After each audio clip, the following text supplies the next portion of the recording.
people who come and bless me, would send me stuff financially.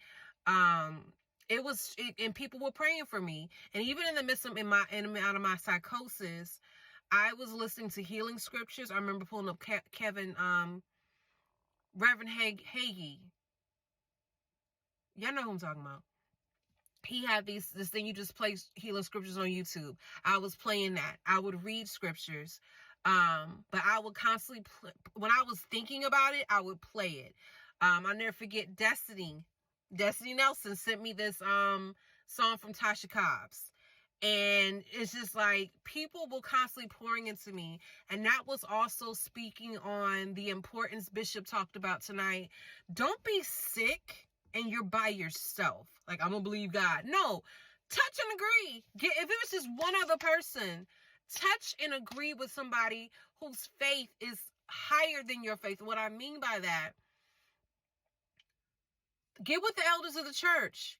Get with your pastor. Not everybody has to know your business, but get with people who have the power to believe God for your healing to manifest. And that's definitely what I did. I remember Destiny Nelson, because we went to the same church. She drove me to church. I had to rely on people from work to get to work and whatnot. I'm thinking about people I'm thinking about right now. I had to get to work because I couldn't drive. I had a community around me who was willing to help me get where I need to be.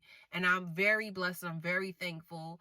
Mrs. Battle, who would come and pick me up. Miss Sheila, who would come pick me up. Yes, I'm name dropping. When I go back to the hospital, I was talking to Sister Roz, who works for our media ministry. And she said, I was just praising God for your testimony. And I'll explain what that is later on. And I told her how I was like, I never asked y'all this. But because I was in and out of psychosis, like I told you, did you and Karen come and pray for me? And she was like, yeah. And I was like, I thought I was hallucinating. She's like, no, Pastor Marsha told us to come and pray for you. So I remember them walking in the hospital room, praying in tongues, and they laid hands on me. I remember that, and I couldn't remember because there were certain memories I had, y'all. But the psychosis period, I wasn't sure was it psychosis or that really happened. But that definitely happened. I remember watching the Super Bowl.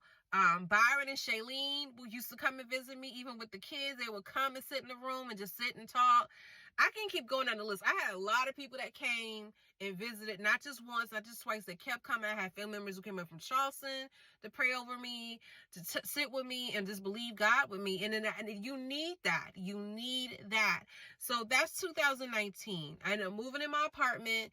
And I remember when I moved in the apartment, I was believing God, this is my last apartment. And I'll admit, I didn't get where I needed to be financially. So y'all know I purchased my house in 2021. Okay. Let me backtrack. So because of the mass on my brain, you have the small masses, then you have the huge mass. And I remember talking to a young lady, and she was saying how she knows somebody else who's going through the same thing I had, neurosarcoidosis, and lost all brain function. They couldn't speak. They couldn't move. Here I was moving, talking. I was able to start writing again. Like the song Can't Let It Go by Jamie Woods. I was listening to that song, I never forget, in the bathtub. And this was like fresh out of the hospital, fresh out of surgery. And I started freestyling, which is the poem that you're going to hear. You've heard. I've talked about this. It's on my YouTube page.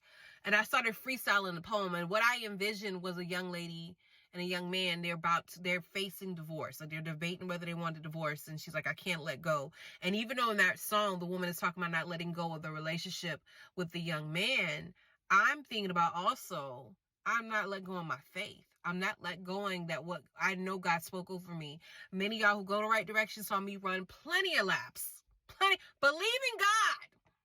Yeah, I didn't feel like it. I remember coming fresh out of the hospital, and when I made it to church, I ran a lap. And I remember two sisters running behind me because I really shouldn't have been running. But I was like, hey, this is just faith. I just believe in God. And I'll admit, I was believing God for immediate healing when I came out the hospital.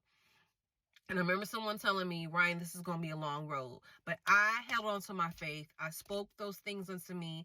I even got to the point where I remember Pastor Marsha said when she was dealing with something, her family member, she said she constantly she started calling out what the doctor was saying negatively about one of her family members.